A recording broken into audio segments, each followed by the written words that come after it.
చూస్తా చూస్తా కన్ను మూసుకుని కన్ను తెరిచేసరికి దాదాపుగా 2 సంవత్సరాలు కన్ను మూసుకుంటూ అయిపోయేట్టుగా అయిపోయింది. మొత్తానికి 5 బడ్జెట్లు ప్రవేశపెట్టే అవకాశం రాష్ట్ర ప్రభుత్వానికి ఉంటుంది. అందులో 2 అయిపోయినాయి. మూడోది ఇప్పుడు మార్చిలో, ఫిబ్రవరి చివరిలోనో మార్చిలోనో మూడో బడ్జెట్ ప్రవేశపెడతారు. దాని తర్వాత ఇంకా మిగిలి ఉండేది 2. ఇక్కడ నుంచి ఒక 3 సంవత్సరాలు. ఆ 3 సంవత్సరాల్లో 1.5 సంవత్సరం పోతే దాని తర్వాత నా పాదయాత్ర కూడా స్టార్ట్ అయిపోతుంది.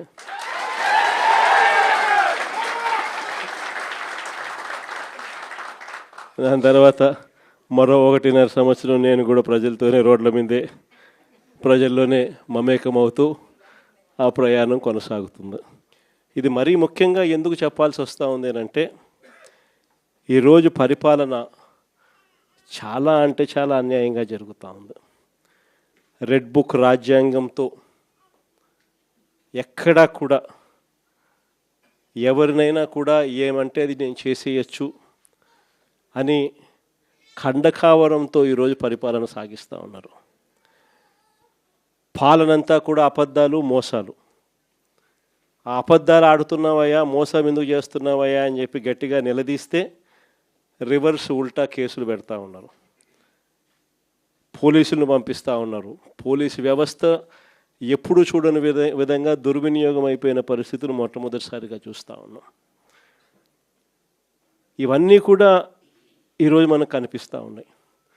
మరోవైపున పాలన ఎలా సాగుతూ ఉందని ఒకసారి చూస్తే, పాలనలో ప్రతి ఇంట్లో కూడా ఈరోజు చర్చనీయాంశంగానే ఉంది. ప్రతి ఇంట్లో కూడా ఈరోజు చర్చ జరుగుతూ ఉంది. జగన్ ఉన్నప్పుడే బాగుండేది, కనీసం ఆయన ప్రతి నెల ఏదో బటన్ నొక్కుతూ ఉన్నాడు, ఖచ్చితంగా మాట చెప్పినాడు, మాట ప్రకారం నిలబడ్డాడు. ఈరోజు జగన్ పోయాడు, చంద్రబాబు నాయుడు ఏమో బిర్యానీ పెడతానని మోసం చేశాడు, ఉన్న పలావు పోయింది, ఇప్పుడు బిర్యానీ కూడా పోయింది అని చెప్పి ఈరోజు ప్రతి ఇంట్లో కూడా చర్చనీయాంశం జరుగుతూ ఉంది. ఈరోజు నిజంగానే ప్రతి ఇంట్లో కూడా పోలికను చూస్తూ ఉన్నారు. ఆ రోజు ఇదే రాష్ట్రం, ఇదే బడ్జెట్, ఇదే పరిస్థితుల్లో అప్పుడు ఇంకా దారుణమైన పరిస్థితులు, కోవిడ్ వచ్చి 2 సంవత్సరాలు అతి దారుణమైన పరిస్థితులు ఉన్నప్పటికీ కూడా ఎప్పుడూ కూడా ప్రభుత్వ కష్టాలను ఎప్పుడూ ప్రజలకు చూపించి ఎప్పుడూ కూడా పథకాలను ఎగరగొట్టాలి అని చెప్పి ఏ రోజు మన ప్రభుత్వం ఎప్పుడు ఆలోచన చేయలే. మన కష్టాలు ఎన్నున్నా కూడా ముఖంలో చిక్కటి చిరునవ్వే మెయింటైన్ చేశాం. ప్రజలకు మాత్రం చెప్పిన ప్రతి మంచి కూడా చేసి చూపించిన ప్రభుత్వం మనదే. కానీ ఎప్పుడైతే మనం ఓడిపోయినామో, ఎప్పుడైతే చంద్రబాబు నాయుడు గారి పాలన ప్రజలు మళ్ళీ తిరిగి చూశారో అప్పుడు తేడా కనిపిస్తూ ఉంది. జగన్ వల్ల మంచి జరిగింది, జగన్ ఎలా చేయగలిగినాడు, చంద్రబాబు నాయుడు ఎందుకు చేయలేకపోతా ఉన్నాడు, చంద్రబాబు నాయుడు అంత అబద్ధాలోడు, మోసం చేసేవాడు ప్రపంచ చరిత్రలో ఎవడు ఉండడు అని కూడా చెప్తా ఉన్నారు. ఒకవైపున ఉన్న పథకాలన్నీ రద్దయిపోయాయి, మరోవైపున ఈయన చెప్పిన సూపర్ 6లు, సూపర్ 7లు అన్నీ మోసాల కింద తేలిపోయాయి. ఇంకొక అడుగు చూస్తే వ్యవస్థలన్నీ కూడా పూర్తిగా నీరు గారిపోయినాయి, నిర్వీర్యమైపోయినాయి. ఆశ్చర్యం కలిగించే విధంగా స్కూళ్ళు అయితే కలకలలాడుతూ ఉన్నాయి. మన ప్రభుత్వంలో మొట్టమొదటిసారిగా స్కూల్ రూపురేఖలు మారాయి.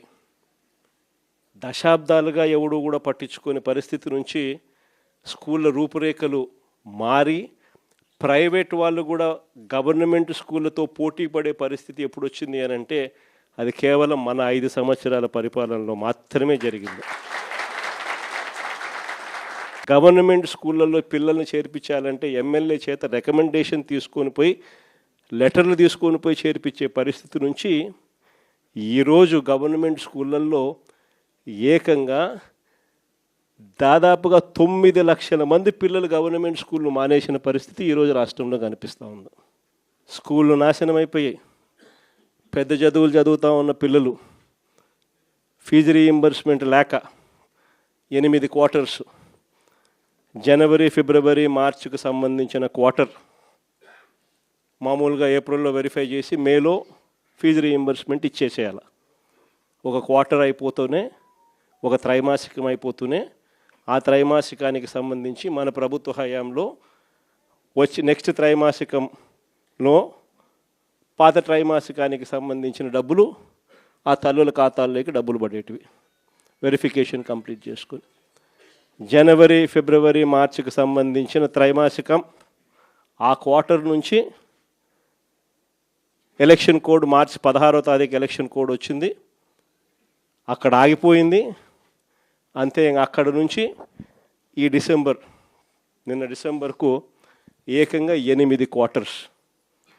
ఒక్కొక్క క్వార్టర్కు పిల్లలకు ఫీజు రీయింబర్స్మెంట్ కింద 700 కోట్లు ఒక్కొక్క క్వార్టర్కు త్రైమాసికానికి డబ్బులు ఇవ్వాల్సి వస్తే 8 క్వార్టర్స్ అంటే 8 × 7 5,600 కోట్లకు గాను కేవలం 700 కోట్లు ఇచ్చినారు. 4,900 కోట్లు బకాయి.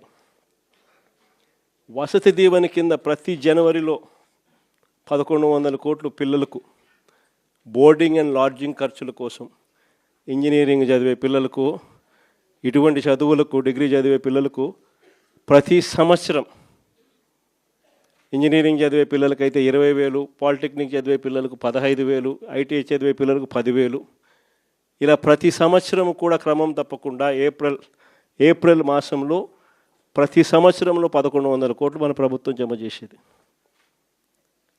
ఈ ప్రభుత్వం వచ్చింది ఏప్రిల్ 2024, ఏప్రిల్ 2025 2,200 కోట్లు బకాయిలు. ఈరోజు పిల్లలు చదువులు మానేసి ఫీజులు కట్టలేక పిల్లలు చదువులు మానేస్తూ ఉన్న పరిస్థితులు, తల్లిదండ్రులు ఇబ్బందులు పడుతూ ఉన్న పరిస్థితులు, చదువుల రంగం పూర్తిగా నాశనం అయిపోయి ఆంధ్ర రాష్ట్రంలో చదవాలి అని అంటే అప్పుల పాలయ్యే పరిస్థితిలోకి ఈరోజు రాష్ట్రంలో మన పిల్లలు కనపడతా ఉన్నారు. వైద్య రంగం గురించి నేను చెప్పాల్సిన పనిలా, ఆరోగ్యశ్రీ అనేది తెరమరుగైపోయింది. ఏకంగా నెలకు 300 కోట్ల రూపాయలు ఖర్చు అవుతుంది ఆ పథకానికి. ప్రతి పేదవాడికి, ప్రతి మధ్యతరగతి వారికి ఏకంగా 25 లక్షల దాకా ఉచితంగా పేదవాడికి వైద్యం అందించే పరిస్థితి మన ప్రభుత్వం. 3,300 ప్రొసీజర్లకు విస్తరించి 25 లక్షల దాకా ఉచితంగా పేదవాడికి వైద్యం అందిస్తూ, పేద మధ్యతరగతి వారికి వైద్యం అందిస్తూ మన ప్రభుత్వ హయాంలో ఆరోగ్యశ్రీని నాన్న ఈ లెవెల్లోకి తీసుకొస్తే మనం ఈ లెవెల్లోకి తీసుకుని పోయి నడిపించినాం. ఈ రోజుకి దాదాపుగా 20 నెలలు × 300 కోట్లు అంటే దాదాపుగా 6,000 కోట్లు. ఈ రోజుకి కూడా బకాయిలు ఎంత ఉన్నాయంటే 4,000 కోట్లు పైచీలకు ఈ రోజుకి కూడా బకాయిలు. నెట్వర్క్ హాస్పిటల్ బోర్డులు తిప్పేసాయి, పేషెంట్లను మేము చూడము అని చెప్పేస్తూ ఉన్నారు. ఈరోజు ఆరోగ్యశ్రీ అనేది హాస్పిటల్లో కనపడని పరిస్థితుల్లోకి చంద్రబాబు నాయుడు ప్రభుత్వంలో జరుగుతూ ఉంది.